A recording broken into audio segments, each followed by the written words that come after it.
सम्मेद शिखर जी में पहाड़ पे ना तो प्रतिमाएं हैं, ना भव्य मंदिर है, सिर्फ वहाँ पर चरण है। लेकिन ऐसा वहाँ पर क्या है माता जी कि हमारी बार बार जाने की वहाँ इच्छा होती है, एक बार, दो बार, तीन बार। जैसे हम सम्मेद शिखर जी का वीडियो पे या मोबाइल पे जैसे ही कोई फोटो देखते हैं तो मन में ऐसी इच्छा होती है कि मैं अभी कल ही टिकट करा के और सम्मेद शिखर जी की वंदना को चला जाऊं। तो माता जी वहाँ ऐसा क्या है कि बार बार हमारे भाव बनते हैं सम्मेद शिखर जी जाने के? वंदना भी माता जी। अभी हम लोग लगातार 1 साल सम्मेद शिखर जी रह करके आए हैं। मेरे 30 साल की दीक्षा में पहला चतुर्मास किसी तीर्थ पे हुआ तो सम्मेद शिखर जी।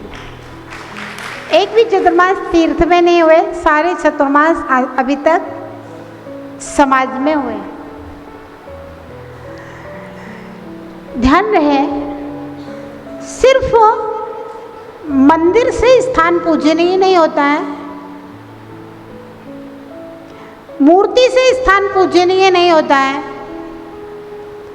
जिस स्थान पर बैठ करके महामुनिराज तपस्या करते हैं तो वे तपस्या के परम पवित्र परमाणु उस स्थान पर बिखर जाते हैं और वो स्थान पूजनीय हो जाया करता है।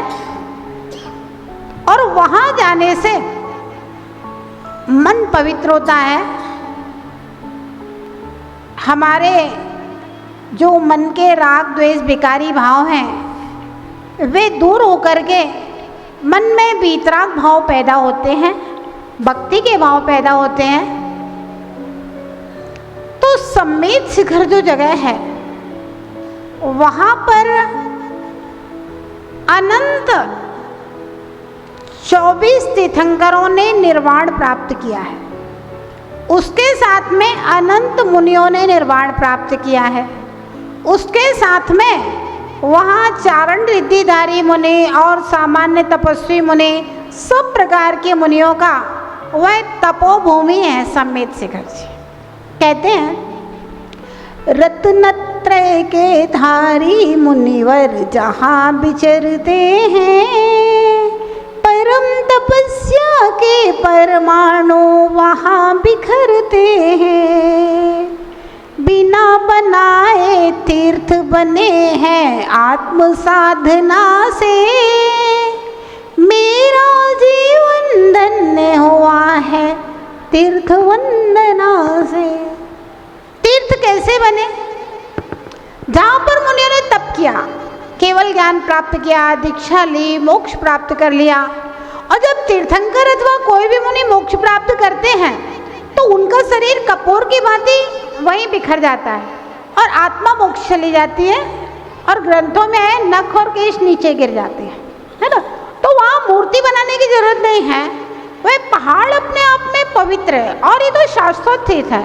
सम्मेद शिखर का जो पहाड़ है उसके नीचे एक सुवर्ण का स्वास्तिक बना हुआ है, उसके ऊपर ये पहाड़ बना हुआ है। जब कल्पकाल होता है ना तो पूरी पृथ्वी ध्वस्त हो जाती है, सब कुछ नष्ट हो जाता है। लेकिन सम्मेद शिखर की जगह एक सुपारी का आकार और अयोध्या की जगह एक इलायची का आकार रह जाता है, क्योंकि ये दोनों तीर्थ शाश्वत तीर्थ हैं।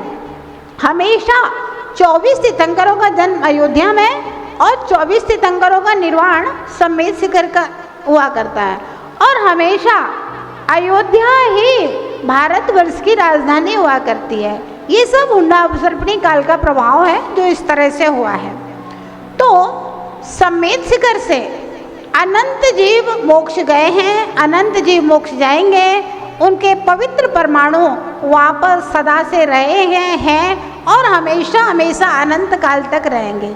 इसलिए उस तीर्थ का नाम लेते ही, स्मरण आते ही, तस्वीर देखते ही अपने भाव अपने आप पवित्र हो जाते हैं।